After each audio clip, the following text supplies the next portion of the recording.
ক্রিসমাসের আগেই রক্তাক্ত জার্মানি, ভিড়ে ঠাসা রাস্তায় ঢুকে পড়ল বেপরোয়া গতির গাড়ি, যার তলায় পিষে মৃত্যু হয়েছে দুজনের। আহত কমপক্ষে 60 জন।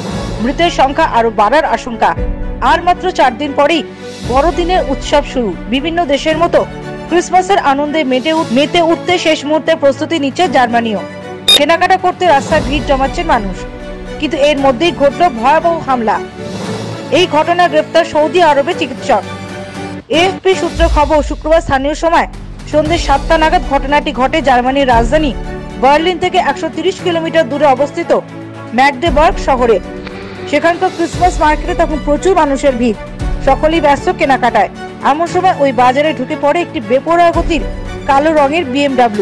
পুলিশ জানিয়েছে, টাউন হল স্কোয়ারের কাছে পৌঁছানোর আগে ওই রাস্তা দিয়ে অন্তত 400 মিটার এগিয়ে যায় ঘাতক গাড়িটি। ধাক্কা এদিক ওদিক ছিটকে পড়েন অনেকেই। মুহূর্তের মধ্যে গোটা রাস্তা রক্তে ভেসে যায়। ঘটনাস্থলে প্রাণ হারান দুজন।